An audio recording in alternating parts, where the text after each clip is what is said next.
In this conversation, I sit down with three passionate collectors to explore what fascinates them about digital collecting and what they think where the space is going over the next years. If you're a physical collector, you will also get a fresh perspective on how digital collecting and physical collecting can complement each other. So lean back and enjoy this conversation. Fully packed today, and I'm really looking forward to our discussion. Today, I will definitely take a step back, and we will have an open chat, and I'm really looking forward to it.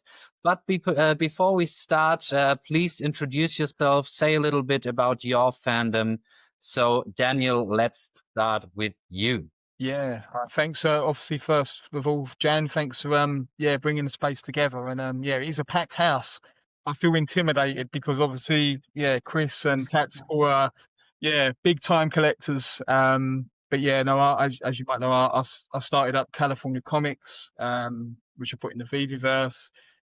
Special mint collector on VeVe particularly. I do dabble in a couple of other projects too, but more so VeVe. So it's just a pleasure to be invited and be part of this. Chris, what about you? Sure, yeah. Hi, everybody. And Jan, thanks again for pulling this together. I'm looking forward to this. I think it'll be really fun with this group, that's for sure. VeVe, probably my biggest digital asset sets. I've got some tops and some NHL Breakaway. I'm a big Star Wars fan, of course, ever since May 1977. One of the OGs, I guess. Holding on to it a little bit. I do skew Marvel. Sorry, Tactical. I know you're the DC guy, but so Marvel and Star Wars are probably my two favorite collectible fandom IPs. And so here we are. So looking forward to where we go here. Thanks a lot.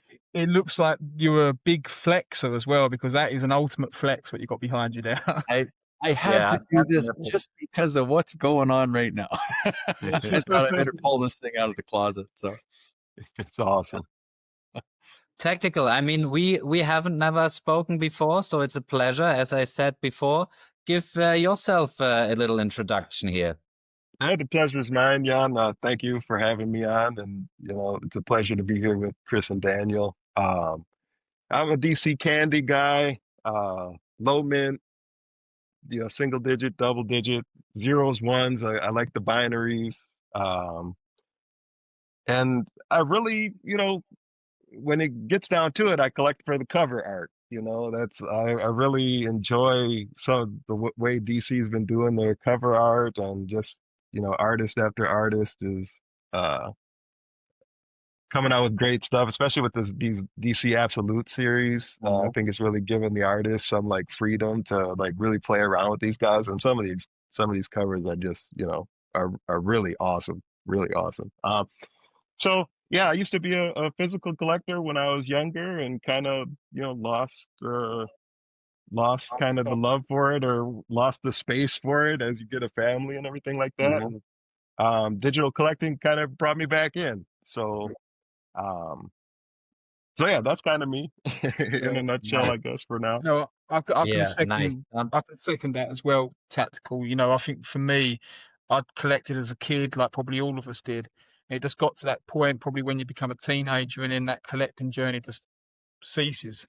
And the digital stuff for me is just, it's similar to Tactical. It's just sort of been a resurgence, which is beautiful. Not to be too poetic about it, but I'll tell you, we'll flip it, Jan. So you obviously now you tell us about your collecting journey. I'm intrigued to hear what yours. I see you've got some absolute bangers behind you there. So.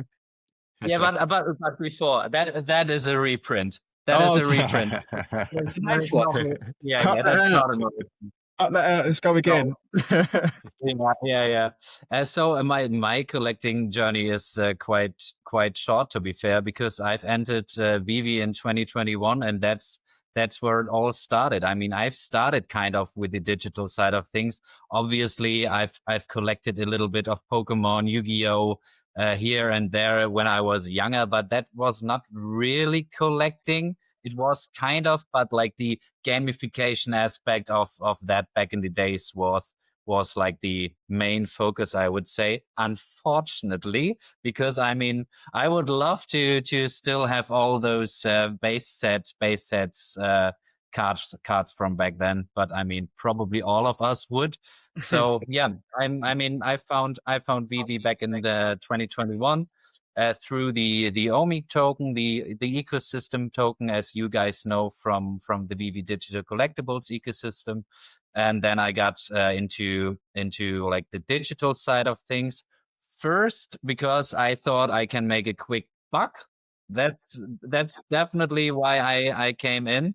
And now I'm still here 4.5 years later. Oh, by the way, Daniel, congratulations on 4 years. I've seen that today. Yeah, thank you. Yeah, I feel nice. young. Nice. I feel young when you get that anniversary. So Yeah. mm. So now I'm definitely turned to a collector through VeVe. Still more on the digital side, but I mean, as you can see, I have a few physicals in my background, and yeah, now I'm definitely most here for collecting and the amazing community, because I've never experienced something like the VeVe community in my life before. That's just awesome. And tactical on that point, because I don't have any clue about the DC community. How is it on over there? You know, we have a great community too. I'm not the best person to speak on it because a lot of my time I've spent being a lone wolf, kind of doing my own thing. Which now that I've come out of the woods a little more into the community, I feel like maybe I wouldn't have been able to create what I've built if I wasn't a lone wolf. So it's weird. So I don't really have regrets about it, but uh, you know, I have missed some of the community aspects of it, to be fair. Yeah. And that so as a collector, I feel like I missed out a little bit on some of that stuff, but maybe Still as time. Still time to get involved. yeah, exactly. I've Prez Unmasked, he had me on an interview. Shout out to Prez for getting me kind of out into the community a little more. Originally, him and Red Carbon on the DC side. Um, so, yeah, like I can feel the kind of the push and the pull of the short term versus long term. And you get a lot more of the short term in the community on X and Discord. And I've wanted to focus more on the long term. And sometimes it's hard to like filter out the noise. You know, Yeah. I've already had to take a break from X. I took a couple of weeks off and didn't even log in, nothing. I don't have my notifications on anyways, but I mean, if anyone messaged me or whatever, you know, my apologies because I just took a break. I didn't even go on there whatsoever. And I do have a Substack, just to throw that out there too. You can look for it, Tactical 94. You can search on Substack for it. I don't write a ton. I haven't in a while. I usually wait for something big to like hit my brain and make me want to really, you know, write. Yeah. So if you want to look for me on Substack, but I check that a little more often because that's a little more low key and a little, you know, you got to come and find me on Substack. And I think the other thing that's good about this space is that it doesn't have to be just VeVe. You know, granted, you know, Jan, Chris, myself, we're more in that VeVe community. But that, yeah, with you coming in tactical, you know, we spoke probably a few weeks back, didn't we? Me, you, and Chris had a chat. I don't think yeah, that was great. don't think you have to follow necessarily their IPs. You know, you can be a digital guy, especially on the comic book front, and still be part of that community. You know, you were on stream, I think, a few weeks back on True Media. I think it was you, Shay, on there, and I listened to the whole thing. I thought it was incredibly intriguing. You know, I can then pick up tips on the EC side and whatnot. So, but I think Awesome. I think, like you said, Jan, it's quite a unique community, isn't it? You'll always have some fudders and detractors; they're part of it. But I think, generally speaking, I think it's very welcoming and just very positive. Yeah, definitely. Well, Before right? It's not just like it's a DC community; it's a Marvel community, and it's all digital. And so when you think about how many people are participating in this space, And it's not just the digital collectors, it's the crypto enthusiasts, it's the blockchain builders.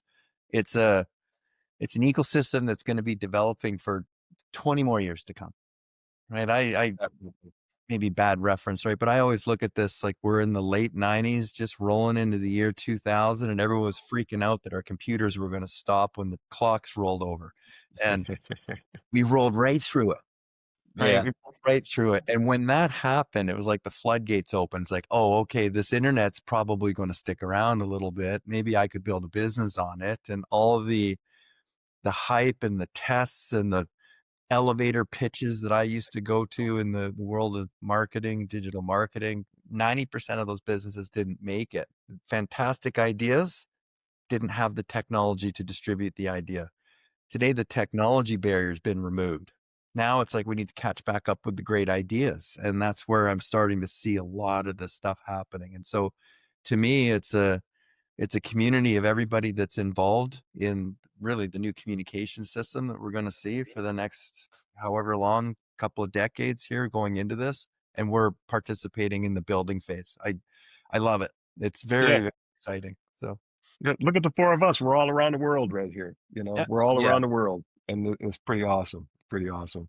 yeah, I was there when the party lines first came out. If you guys remember those, let's pick a time, everybody call a number at the same time, and we can all be on a phone together because phones were only one way communication with two people. Right? And so suddenly that opened up the world of conference calls, and the world of conference calls became Zoom and Google Meet and the Riversides and the StreamYards and all these services that we have now to do this. And nobody thinks about it.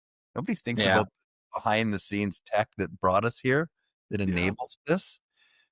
Usually it's just like, oh, it ain't going to work. It's going to fail. Let's just skip it. We'll wait, blah, blah, blah. And meanwhile, people are taking full advantage of the tools, right? So that's how I see the differentiators. So.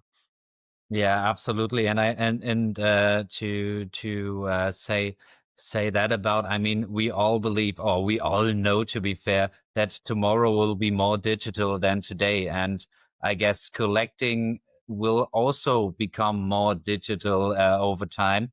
And I think then there's no way around digital collecting in NFT and NFT format. But let us talk about the current sentiment in the community and or communities. What are you guys observing? How is the trend in your opinion? Yeah, well, I think from my point of view, Who wants to take the question, guys? yeah, I think the from my point of view, I try not to for example, you take your vault value. I can't remember the last time I even bothered looking at that because I suppose as a special mint collector, it doesn't translate to you to what I would actually value my collection at anyway. So I probably, if something's going up or down, it doesn't really impact me. I'll keep in touch with what the trends look like. But yeah, for me, I'll just continue collecting in my path with a long-term vision with it. But then I think with the introduction, or now with Stackar coming on board, and then the evolution of what's going to happen with the OMI token, that when that first got announced, I was probably a little bit not confused, but probably a little bit took a step back for a few hours because I'd started embracing the whole collector at heart. I'd become one. And then I think it's I tried to understand the changes there, and I thought, well, rather than fight against it, I just embrace it. So again, I'm intrigued to see what that's going to do. But I can see, looking at transactions on Stackar, for example, there's definitely a big shift there, which I think is helping market sentiment. Yeah, Chris? Chris? Yeah, I mean, I try to be as anti-FUD as I can be. Every once in a while I'll put out my FUD Free Friday post just to throw it back a little bit. And it's all about perspective. It's easy to get caught up in negativity. It seems to be, from a psychological standpoint, something that really binds humans together. We're all in this mess together. How are we going to survive? Oh my God. It's easy. Misery loves company type of thing. Yeah. And so I've always been, my cup is always half full. Doesn't matter if it's the bottom. Everything for me it's positive. we're not around long enough to, suffer. So if you don't have to, like, again, why be negative? I always say, but so I think the sentiment, to Daniel's point, is relatively strong. I think a lot of people are asking, how are all these OMI integrations going to work? How is Stacker integrating with VeVe? How is this going to work? There's rumors of 100 different things happening all at the same time, but I just kind of stay at the base level. It's like they have partnerships with some of the world's largest beloved IP. It's not, I mean, there is random IP and there's some of the most famous brands on the planet, and they're participating through VeVe as a platform. And I always sometimes think that goes a little unnoticed. It's easier to see. Absolutely the same feeling. I sometimes ask myself, how are not more people aware of that? But probably I hope to see that change over the next weeks and months.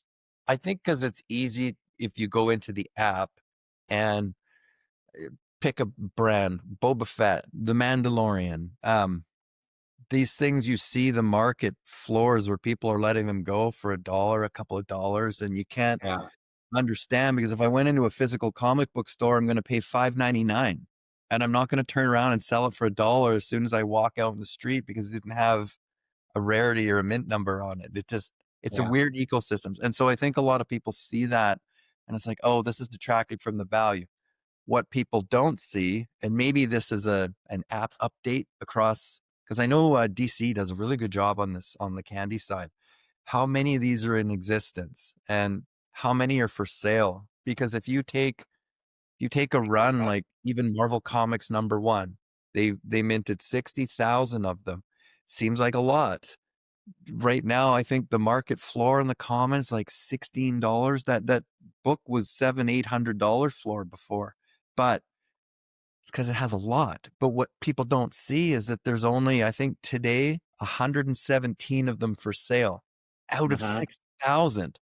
So over 59,500 of these things are being held by the collectors, maybe to wait for the prices to pump back up again, but maybe they're just collectors because they know there's only 60,000 of that book that'll ever exist. And if you're a Marvel fan and you're not going to have a copy of Marvel Comics #1, well, how much of a Marvel fan are you? What if your favorite heroes and icons could live in the palm of your hand? That's now possible with VeVe. VeVe isn't replacing the way you've always collected. It's expanding your love for fandom in a whole new way. From the Human Torch, Grogu, and the Mandalorian to Darth Vader and many more, all waiting for you.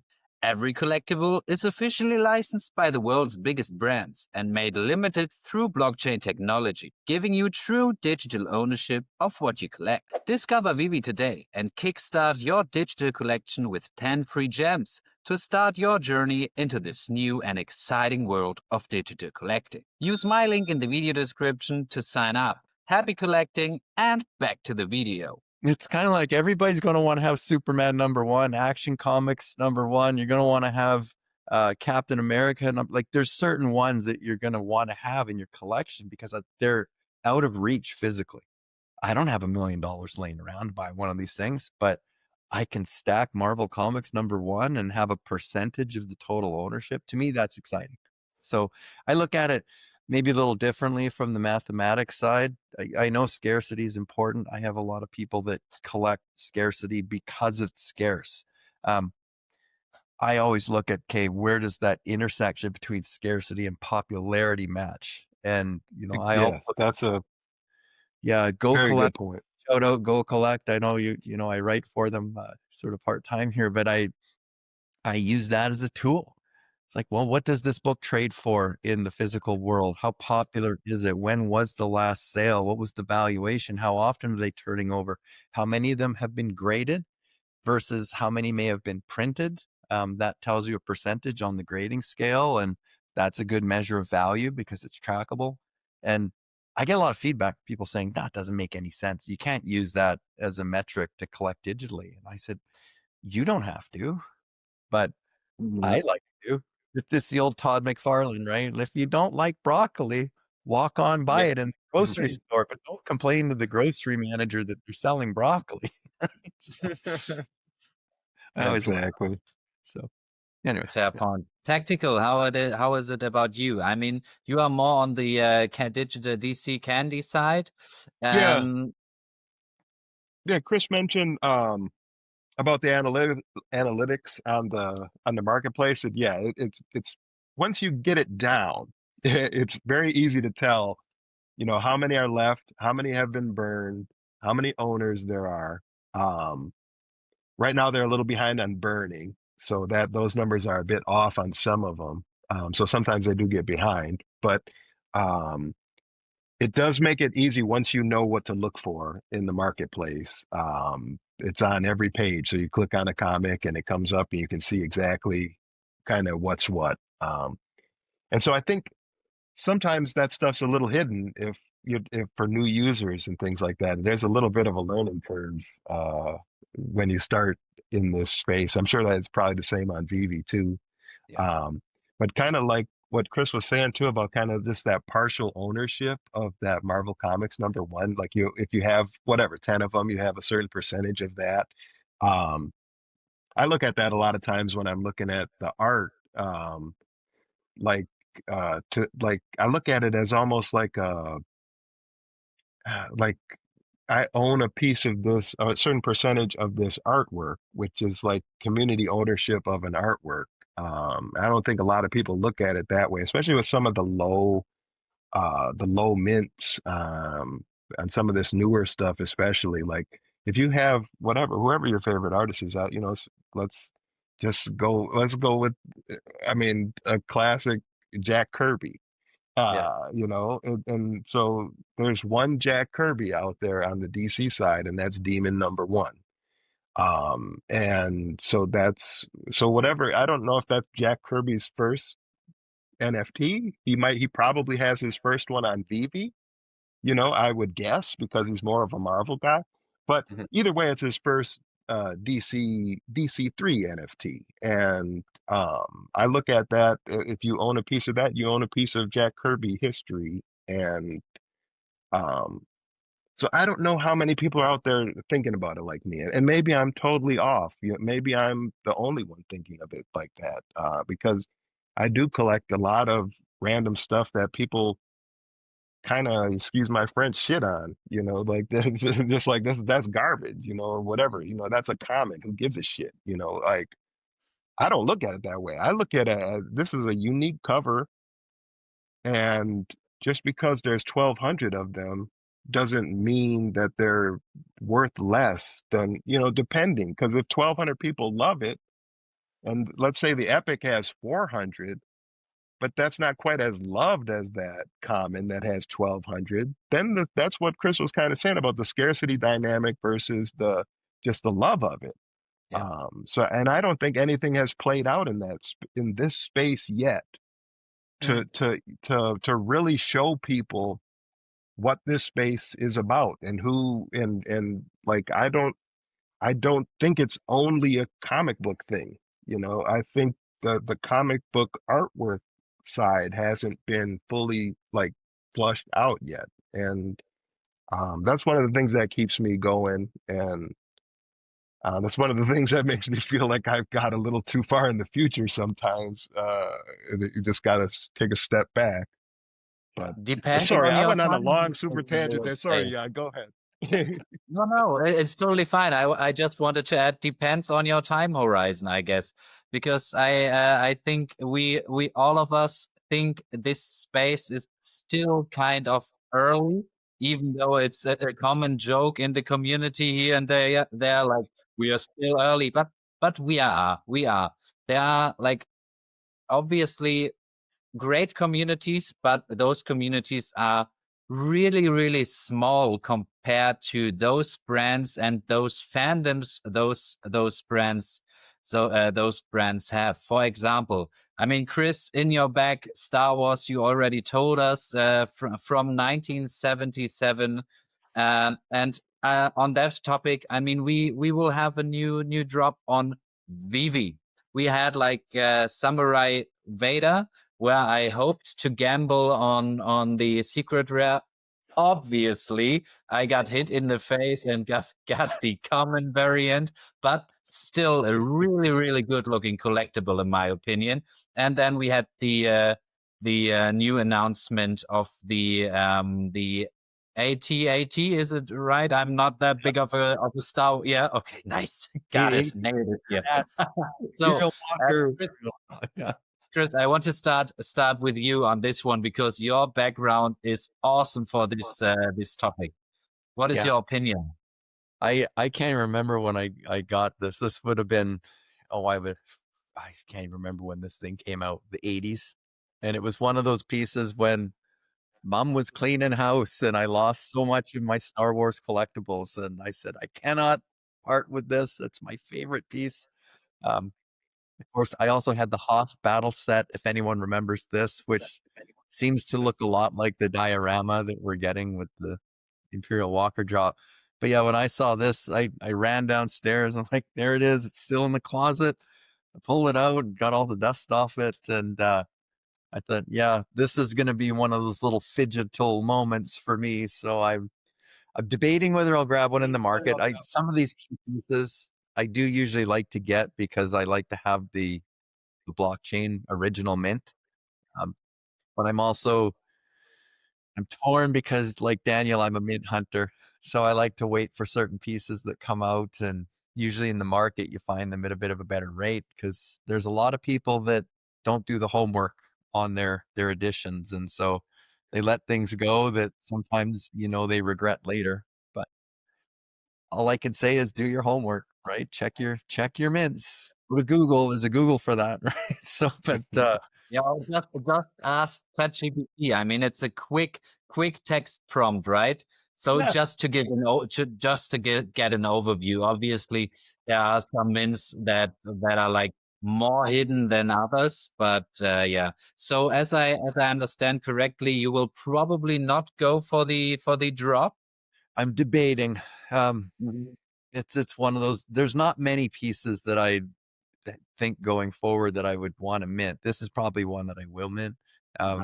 There's a Millennium Falcon that I think at some point is going to show up. I'll have to mint one of those, right? But yeah, we'll see. And then usually, even if I do grab something in the store, and as so often is the case, the market ends up being half the price because people just dump if they don't like what they got. And then I pick up a few more there. I dollar cost average, and then I own multiple that are below the original retail price. So that's usually been a strategy that I've followed for many years. And so I have a spreadsheet. Oh my God, it's a mile long now of all the things that I have. Everything is recorded. It's original price. It's dollar cost average price. I keep lots of notes. It's just part of the fun that I have with this. It's the collecting and a little bit of the excitement. Maybe you get a low mint or a great mint, and then usually I don't. I never do want to. I think in 4 years or so, I've maybe had 2 or 3 that were pretty cool. But yeah, I ended up going and adding and buying. But this is one for sure that'll be fun because just to have a physical posters of these things. And I'm a big Star Wars fan, and this was such a equipment icon of the series. Yeah, I know I watched Comics and Crypto last night with Sergio on Fanable, and they were debating. I think, Daniel, did California Comics put a comment on there about what's the best mint? Is it 1977 or is it 1980? Yeah, that was for the for this one, wasn't it? Being 1980 being the FA year. Yeah. So I mean, I collect a lot of 1977s. We've got collectors like Charlie Fisher. He's got an amazing assortment. I always like Clever Jerk, right? He gets those 1, 2, 3, 4, 4, 3, 2, 1, those type things. So fun. But this thing first appeared in Empire Strikes Back, which is my favorite Star Wars of all time. So when these types of things come out, that kid in me comes out, like running around the house. Oh my God. Imperial Walkers, they're entering the VeVe base and we got to go do something, right? I run downstairs and my wife's looking at me like, you are still nuts. I cannot believe it. But here I am, 4 going on 5 years being in VeVe, and drops still get me going. I just like knowing I have these. The problem, I think Tactical mentioned it, after 20 years of not collecting, the biggest reason for not collecting, besides the money, was the space. This thing's huge. It's a couple feet tall, right? You can't stack these in your house. It's it makes it a little bit hard. So that's something where I've really gravitated with the digital side, because the collection is with me in my pocket everywhere I go. And I come across people all the time that say, oh yeah, I'm a Spider-Man fan, or I love Wolverine, or I like this or like that. And I'm like, hey, check this out. And they're like, whoa, how'd you do that? What is that? And to me, that's the probably, if I said what's the one key piece that's missing from these things, really entering the mainstream, it's when the IP really decides to get on board, right? When Star Wars and Lucasfilm go to their audiences and say, okay, we've got the Mandalorian and Grogu film coming out. Purchase a ticket before this date and we'll give you this option to have as NFT, which you buy on VeVe. Integrate the two. Force it to happen, right? That's where I see if we get to that point, yeah, it'll be like everybody will want one, because they'll become part of the collectible experience, right? You mint it on the day you go to the theater, or it matches your ticket number. All these things that we can suddenly start to do, damn near impossible to do in the physical world. I mean, we've seen some slight variants of that already, right? So you buy a physical and get the digital, and I think we will see more of that during Comic-Con in New York. And yeah, for example, Shout out to Gary. Gary, if you're watching this, that thing is still there. It's never coming off the shelf. That's from New York Comic-Con last year, and collector Gary O from VeVe, he just happened to be there, and he got that book signed by David and Dan, and had it graded. The CGC guys were there, and he ran over, begged him to come and grade it, and we sent them off. He got one too, and came back with a 9.8. It just, those experiences, the tactical point, that's the community side. That how could you FUD or complain about something if you're not involved at that level, where someone I didn't know before that lives 4 hours away from me, we become friends through this, and he knew there was a chance that we could get that done, and so he did it for me. And then I drove out. Cool. We met just this summer, and we connected, and put these pieces together. I mean, you'll never forget that. That's part of the experience, right? So that's how I always just wake up. Absolutely. And Tactical, as I understood correctly, you are not in VeVe right now, right? Or do you collect? Okay, so if you want to join, there is a affiliate down in the description. But no, I mean, there is a lot of affiliate codes sent to you in a minute. Yeah. How do I decide which one to use?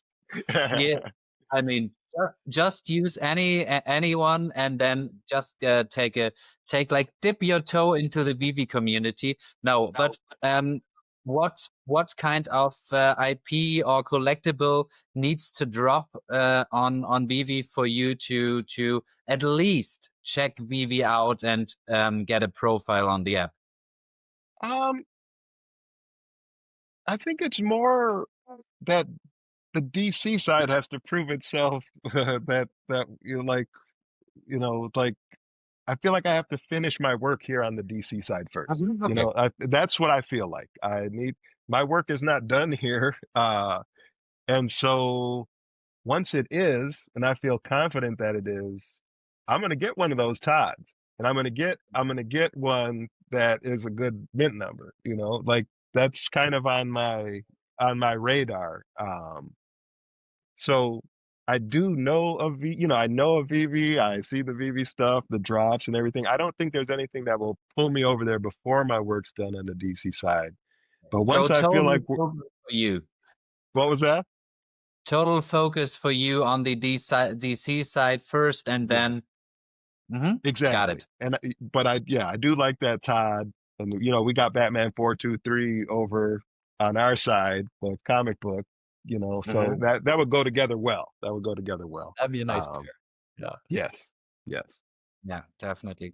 Daniel, how just pumped again, right? Yeah. Yeah, Daniel, how are you feeling about the recent drops on VeVe, the Samurai Vader, and now the upcoming Star Wars drop? Yeah, well, I think for me, first and foremost, the quality that VeVe seemingly are putting out with their collectibles, it just seems like they're raising the bar, month on month. And I think this most recent one is case in point. Like they could put something out quite lousy and basic, but they've definitely gone, whether it's VeVe and the team at Star Wars or both, like it's a fair play for what they're doing now.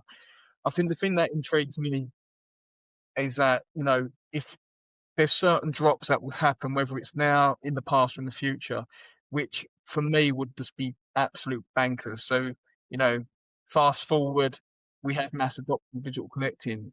They do a drop like this sells out in seconds, and it's obviously not Yeah. for advice. And probably the Star Wars fandom is what excites me probably as much as anything else on there. It's, it's probably undeniable in real life. The Star Wars toys carry the most fanatical individuals who collect. If they knew this stuff existed on VeVe, the Boba Fett's, the recent Samurai One, the ATT, it almost feels like we're living in a bit of a golden era, potentially having that opportunity to acquire these pieces, and not only actually owning it, but actually then being able to get something that's quite exclusive with a special mint as well. So I think that's really exciting. But yeah, I feel compelled to go for this drop, just because I'll be looking at keeping one and keeping it in the collection for the long term. Uh, Any particular mint you're looking for or well, trying to score on this one? yeah, I think there. Or the yeah, 19.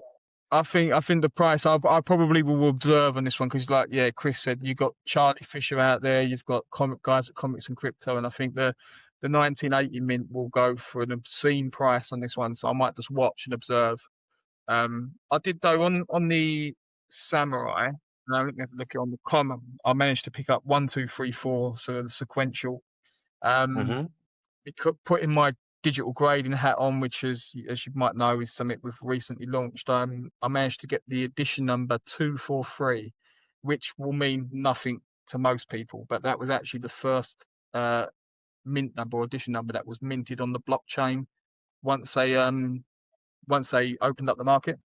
So there's I'm not doxing them, but there's a very small community that actually look for blockchain first mint numbers. So that actually went for about 4 times the floor price, which in my opinion was quite cheap, but to most they would have overlooked that. But again, I think that's just the whole depth and expansion of special mint collecting.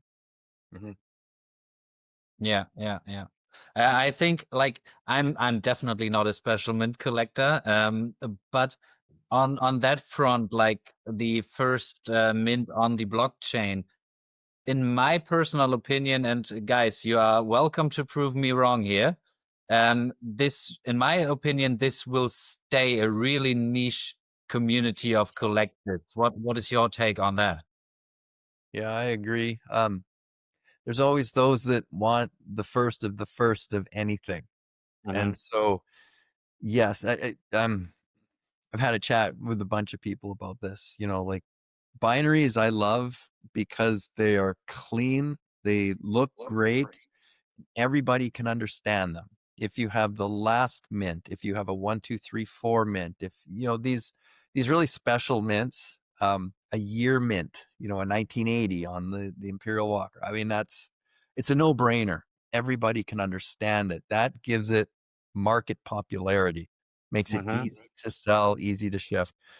As you go down the scale of collecting interest, obscurity, if that's the right word, not everyone's going to understand, but the person that's looking for that, you only need to convince one person that there's value there. And if that person sees more value in what you paid for it, a transaction could happen. And so that to me it's any marketplace that would do that. It's dollar bill collecting, coins, stamps, posters, anything, vehicles. Go down that path of how can I get something that's so unique that no one else really knows. And what happens so often in the world of collecting is that person will acquire that piece and tell no one. And 10 years down the road, 20 years down the road, they're showing up at Heritage Auction and they're selling that piece for 15,000 times what they paid for it, because the person they bought it from probably didn't see the long term on it.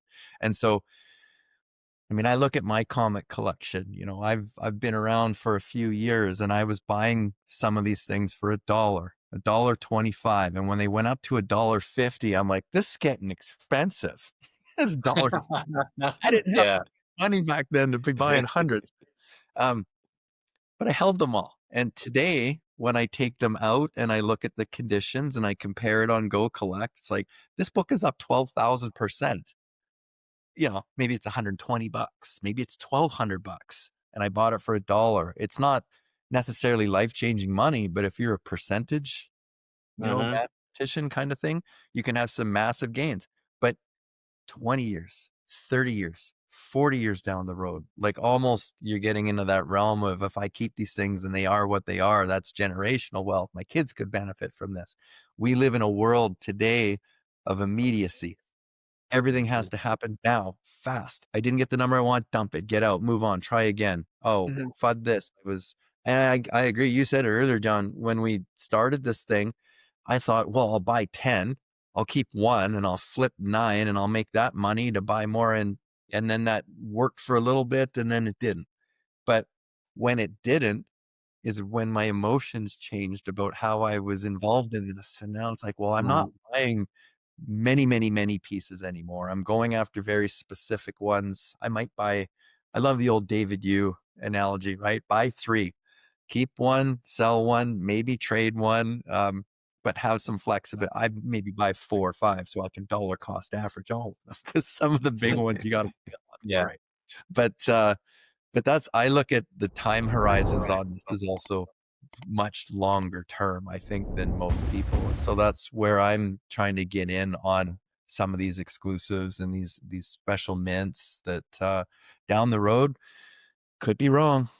I always say, don't follow me, I'm lost too, right? But right.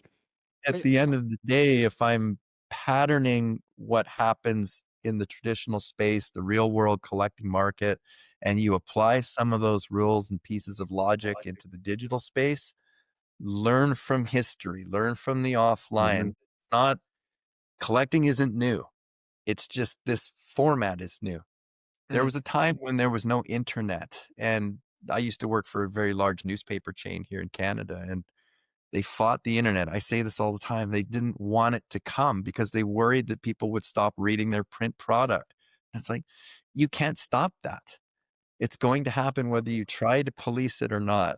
And so, of course, now look, I mean, how everybody here, who has a newspaper subscription, right? Hands up, right? It doesn't happen. Everyone had a newspaper subscription in the early 2000s. Everyone. It was a staple that showed up in your house so that you could figure out what was going on every day. And all it was a snapshot of yesterday. So the immediacy, the technology, everything caught up to make content consumption better. And that's all we're seeing here. It's just the technology caught up to enhance how we enjoy collecting.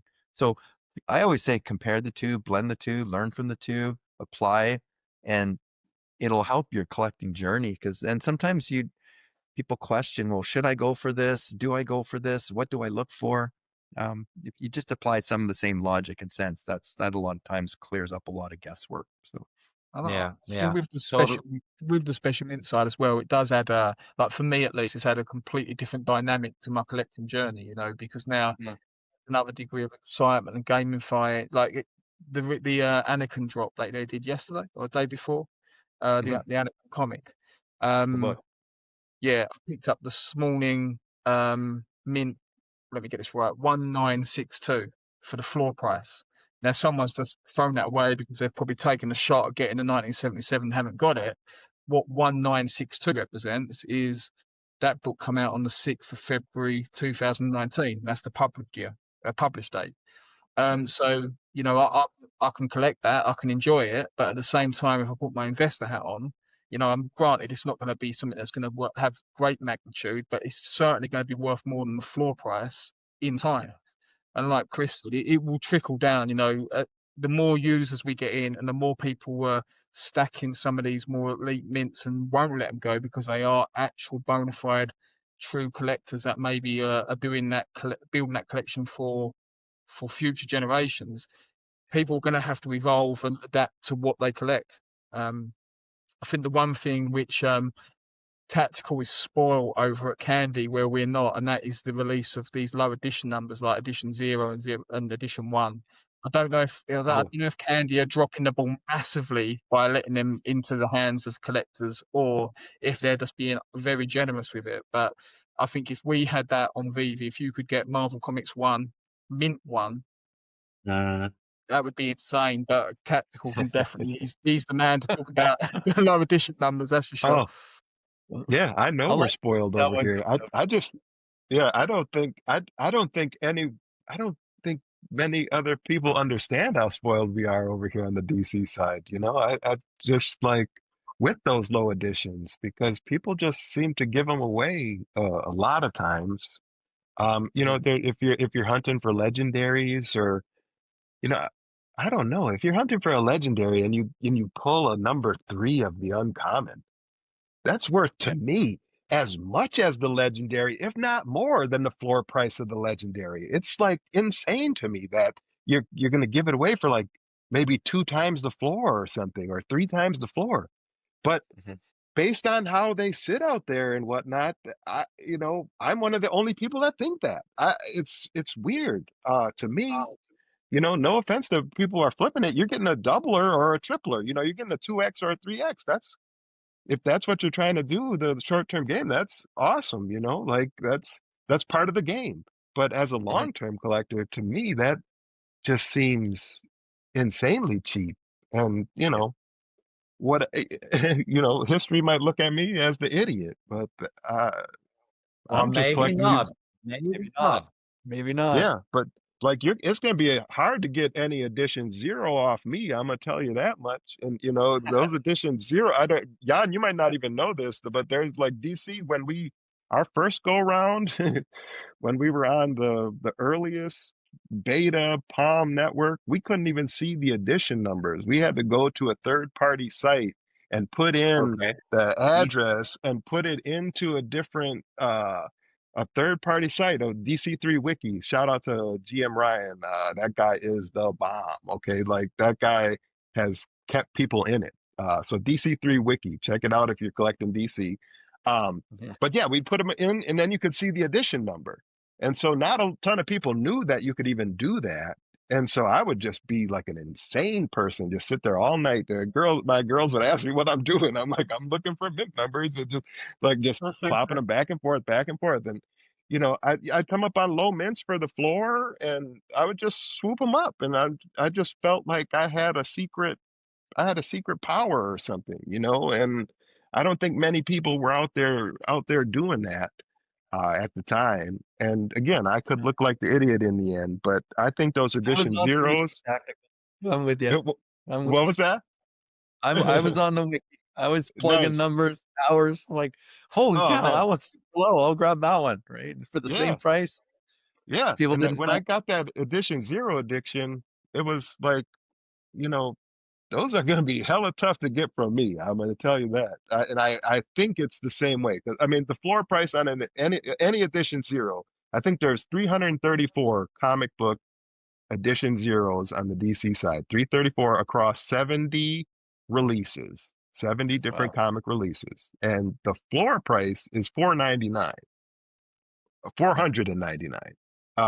for just to get an edition 0. And they go way up from there. You know, $499 is, I don't think there's many listed under a G. And to me, I still think that's cheap for any of there's only 334 of these things.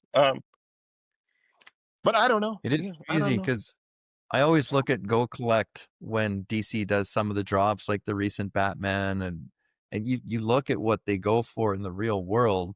You know, some of them like the Sensation Comics and Wonder Woman #1. I always love these as examples. Like their real world values are so high, and the actual number of them graded in existence is so low And then you look at the comparable on DC, and it's like I think I told you, Tactical, right? I just bought the Mint 42 on Sensation Comics, right, when Wonder Woman started, and I won't say publicly what I paid for it because I don't want the person that sold it to be like, "What did I just do?" Yeah, but you can But go look. You can go see look. what it's like on DC. You can go look. Look. You should go look. You can go into Grok and say, "Explain if there's any meaning behind this number for this comic title," and it'll tell you. Nice. There's a lot of tools that we have that are free and easy, right? But to have found that, and some of the other mints that I've grabbed, like I've got some 123s and whatnot that I paid like maybe $10 for because no one just, it wasn't a legendary. And I said, well, sometimes it's hard to carry those mints across all the categories or all the different variants. And so I agree. Sometimes, in terms of comic grading, what we're seeing with DGC, right? It doesn't necessarily matter on the cover variant. It could be an uncommon, but has a 1977 for Star Wars. It's going to grade very high. Now It's that's still up unique. to the market. It's still incredibly unique. It's a 101, but it'll be up to the market to say, well, what would I pay? If sometimes I get it. If you had a 1977 on a a secret rare in VeVe or a legendary in DC, or if it was on the OG cover in the common, but sometimes too, like obviously VeVe did I always love it because you talk a lot about artists and showcasing artist work a lot. And I love that VeVe did this with the exclusives, the rare and the ultra rare covers, because those are manufactured exclusively for VeVe by a Marvel artist or by the publishing artist. What I don't see enough of those artists getting the credibility for the work, and that could be better. I don't know what the relationship behind the scenes. It could be something that it's contractual between the publisher and the artist, whatever that is. But I mean, I love it.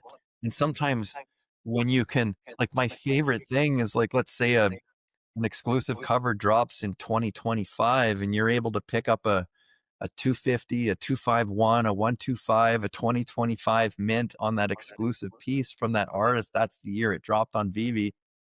Oh, I love it. Like, that's just so nice, but not a lot of people see it that way again. So I'm in that lower part where I'm not, everybody goes after this number. I'm going after some things that are a little more exclusive. I always try and, what was that movie? It was in Elf with Will Ferrell, and they're down in the mail room and he's with that actor and they're laying there drinking and he's like, I got to get back in the flow. And Elf's like, no, man, you got to get out of the flow. Get out of the flow. And I'm trying to get out of what the masses are doing. I'm trying to find little niches and unique ways to do things. So I would like to open up a new topic that relates to what we've talked about earlier. For me, it seems like that all of you agree that people give away some pieces way too cheap because they don't really know what they have.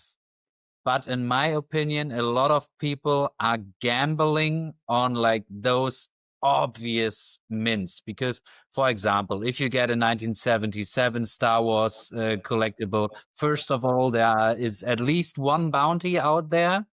And you know that the 1977 is something that has value. But what is your take on the kind of gambling aspect currently in the digital collecting market? I'd say it's huge. Yeah, I agree there, and I don't. Yeah, and I want to say that, just go on the record. I don't think those people don't know what they have exactly. I think I think they know what they have, and sometimes and they're okay with getting a double. Like if they're looking for a legendary and they bought it for $9.99 and they can sell the mint 5 for $20 and they know they can do that, instead of screwing around and trying to put it up for 50 and see what happens, they just put it up for 20 and get their double. They and then try for 2 more packs to get a legendary, I think. But yeah, I don't think there's a ton of people that are putting them out that they don't know. except when you get lower down the funnel, like Chris was saying, some of those people may not know because they're not even trying to figure that stuff out. And that's where it gets, and that's where the digital grading, I think, is a good idea to start to try to help people to understand some of the more nuanced things. Because if you have an edition 0 of an issue number 1, an issue 1, an edition 1 of an issue number 1, that's going to be a 10. That's going to be graded a 10. It doesn't but if you want to get it graded and stuff to floss, that's cool. But if you have like we were saying, a 1980 of the at thing, or that's like that, then you might need a little more explaining, and then it just goes from there.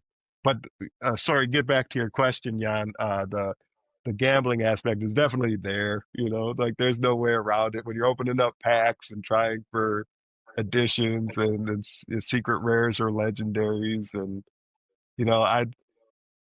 I'd like there to be, and this is one thing that's going to take time. I'd like there to be more long-term collectors, just to I'm trying to prove the case here, at least on the DC side, and I think some of you guys are too. It's just like that long-term collecting has value, and you don't have to just only do the short term. But again, it takes time to make the long-term collecting thing work, to prove it. And that is the long term. This is new, and there is no long term yet, really. And so I'm trying to prove it, and then I think once it's proven, once we get to the next wave, then I think it's on. Then I think the people are really then you're gonna have the long term people battling for those low mints, like Daniel was saying earlier. Is that you're going to have to start compromising, because you're not going to be able to get the number 1. Someone else is going to have that in their forever collection. Sorry, you're not going to get that, unless you pay some insane amount. So instead, then you got to go for the number 2 possibly, or start thinking, about years, and like start going down that funnel. And that's where that funnel starts, is the easy button. It's like issue 1, edition 1. Easy. Yeah. You don't need to explain that to anybody. Yeah. So similar to like hockey card collecting as a kid, like the thrill of opening the pack. Now there were those of my buddies that opened it just because they wanted that piece of stale pink gum and they just loved chewing on it, right? But for some of us, it would be like, oh my God, I got, you ever get a rookie Gretzky card, or I always collected goalies because I'm a goalie in hockey and stuff, right? And so I would have, you might get 10 cards in a pack. Let's say you maybe keep 2 of them because they were just endearing to you, or you might get lucky and find that one that everybody had to have. And then the other 5 or 6 you'd take to school, and you'd be throwing them against brick walls, playing topsies and knockdowns and all the games that we had with these cards, destroying them. And putting them in your bike rim. Yeah. Remember? And then all of a sudden you realize, oh my God, I had a rookie so-and-so in that. And I was throwing him on a wall, and then his career took off, and that card's worth $1,000. And, it was in my bike spokes, right? So it's the same here in a way. Like a lot of people gamble for the easy win. And if you don't get it, I understand, right? Look, I'm not going to lose all my money. I want to try again. I'll get what I can. And to your point, a 2X in the stock market, 2X, not so bad, right? Right. You don't, your house. How often do you ever sell your used car for 2X what you paid for it, right? Yeah. How can you be mad at it? Not mad, and you understand it. I just think, to your point about long term, if you're here to be a collector, at least spend a minute or 2 and do the homework. Because I would say, okay, maybe I make a quick 2X and I sell that for $20. I paid for 10. But if I understand what the mint number refers to, well, maybe I listed it 30 because someone's going to pay the extra 10, and I'm now getting a 3X. And to those of us that would go after those types of mints, $30 would be a steal. So I just say, sometimes don't be in a rush just to take a quick dollar, right? This actually helps the entire collecting community of digital, because is the floors slowly start to rise because people start to see value, and the amount of inventory is coming down because people are collecting and holding. That supply and demand, right? That naturally inflates. The other challenge I think we have too, though, it's like hockey cards. There's so many different things on the app right now. So to your point, Tactical, like when you get a lot more collectors in across a very wide array of collecting passions and interests, then there really is something for everyone. Right now, there's a lot of stuff for a few people that seem to really participate on a regular basis. And so when that dynamic starts to change, it goes to Daniel's point, right? You're in early where you're collecting key pieces before a lot of those audiences come in. That's, at least that's my play. You do, right? But knock on wood, we saw something maybe that a lot of other people haven't seen yet. So. Yeah, and I think I think people, the flippers and the drive-by flippers, do get a bad rep, and I think sometimes it's justified, but they are essential and crucial for VeVe right now, at least, because they're they're providing a service. Yeah, 100%. And I think that's why it's great with like comics and crypto. They go and do one of their bounties, or whoever it may be puts it out there. It just adds to that chase and that gamble aspect, which is fun. I think the ones that I always find funny, and there's not many of them, are the ones that pretend to be a collector, but they're a flipper. I have much more respect for someone if they go, I'm going to go get this stuff. I get it. I'm going to set my benchmark and sell it. Great. Got no problem with that. But it's when someone screams about, I've got this piece, I've always wanted it, and literally 5 minutes later they're DMing me again, how much do you want to pay for it? It's like, come on. Right, come on. But it is part of the game. Yeah. And I think down to like the grading aspect, I think part of the reason why that I've brought out is because it's not the sole reason, but it does help educate people on what they may have. Case in point, I picked up one of the mariachi stamps the other day. I know they're not necessarily valuable stamps, but someone dropped the 1971 edition number on, I think, on the common. They $2.50. Well, 1971 is USPS founding year. And for our grading system, that's a 10.0 on a red label. If someone knew that beforehand, it might still not be worth a massive figure, but it's definitely worth more than $2.50. So again, I think the evolution and just the education of special mint collecting will come. But right now, and going back to your earlier point, Jan, about even like the blockchain aspect, it is still very niche. You can probably count under 100 special mint collectors on VeVe, where in time be thousands. So, yeah, for sure. Yeah, I personally think as you're a collector, sorry, Jan, just 1 second. I just want to say that as a collector, as a digital collector, I think it's just a natural progression at some point to start looking a lot harder at the mint numbers. I kind of just think it's a natural progression that, if you have a favorite item and you have kind of a random mint on an $8,000 piece drop, and you got like 7, 2, 3, 6. But I think if you really love that piece, you want to get something a little more meaningful to you, even if it's like your birth year or just like, anything like that. I think it's kind of a natural progression personally. And sorry to interrupt you, Jan. Just wanted to say. Yeah, no worries. A totally open discussion here. And on that point, one of my friends from the German community, Ferryman, he is a special mint collector, and he collects the 86 because that's his birth year.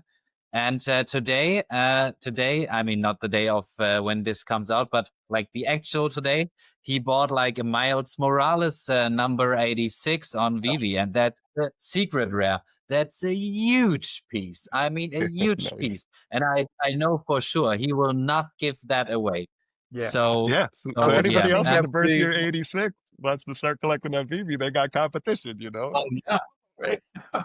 Yeah. I think he has the 186 as well, doesn't he? So I think he's paired that as well. So, I did see that. I was going to message him the other day because I think he's got the 1986 Simpsons. He's got one which the mint number, actually matters. But I thought I'm not even going to approach him because he's locked down the 1986. That's for sure. Yeah. He has a lot of those 86 pieces, a lot. Yeah, I'm not. But if I was gonna say, I'm not going to say yeah, my birth date because it's way back, but yeah, on this chat, if Clever Jerk ends up watching this stream, I want to thank him too because um, I'm a big Fantastic Four fan. I love the book. I love the storylines. I saw the movie. I loved it. It was fantastic. If you haven't seen it, but my birthday mint, the month and the year showed up floored several months back, and he knew it. He went and grabbed it for me and said, "This is now safe until you're able to collect it." And for 3 months, I did everything. I made a few flips I didn't necessarily want to do. I did some part-time work. I generated some extra income doing some writing and all this kind of stuff. And I waited and I waited and I waited until I had the gems available, reached out, purchased it from. So again, a very special piece to me that probably going to get passed along for years from now to my kids and my family. But that again, it goes right back to the community, right? Like he just Very knew, cool. and here's someone that would help me out, wait, and then sell it back at the price. So we had to wait a little bit because the floors go up and down so crazy, right? You couldn't undercut the floor too much, but that's to me, that's collecting. When you see stuff like that have so much personal meaning, that's the real value, right? And I love when people tell me stories like that. So I just wanted to share that too, because Well, I'll tell you what, I'm going to tell you, let me just throw one in there. This is how much of a romantic I am. So the Hershey's Kisses, when they brought the stamps out, I got my wife's birth year on a Hershey's Kiss, and I've given her that one. That's the one NFT she owns. that's sweet. Very cool. nice. Very nice. That's great. Yeah. Yeah, I know. I Nice. signed my wife up when VeVe was doing which drop was it? And they started doing the $10 affiliate links, and I finally got her to sign up, and she's like, "Oh, I didn't know Lilo and Stitch were in here," and I'm like, "I didn't know you liked it that much." She's like, "Oh, I love Stitch; he's my favorite." And so now My girlfriend as well. That's so funny. Yeah. yeah. So now she has Nice. three NFTs, and they're all Stitch and Lilo, and I'm like, "Well, see, something for everybody, right? There's always a way to get somebody in here. You just got to find that little connecting piece, right?" So, For sure. Yeah, absolutely. Guys, we're going now a little bit over an hour. Is there a topic you want to discuss on your end that we haven't touched on yet? Well, I know Chris's birth year. Let's put it that way, because I've just used Stack R, not to plug Stack R. No, I'm not gonna shout it out, Chris. But yeah, you look great for 70. You look great for 75. Let's put it that way. yeah, it's around there. I'm a 70s kid and got to grow up in the 80s, which is why all this means so much to me, right? But yeah, lovely mint. But, yeah. What else? What else have we not talked about that's fun and exciting? Yeah. What's the name? Maybe we'll have to have a part 2. I don't know. We'll see. I guess we'll see how this part 2. How this tracks for Jan. If it's worthwhile for him. Yeah, It's definitely, even if that gets like 10 views. I mean, I've enjoyed it a lot, so we can definitely do a part 2 in a few weeks or months or so. I'm definitely open for that. And yeah, guys, thanks for all that input, because I really love like to hear different perspectives and really learn from collectors like you, because as I said in the beginning, I'm becoming more and more of a collector, but I'm definitely not there yet in terms of your collecting knowledge. So thanks for educating me and the people who are watching this. And in terms of those who are still watching, let us all know what you've liked the most. And if you like this one, then I think you will definitely enjoy this interview as well. So check it out and see you guys next time. Bye-bye.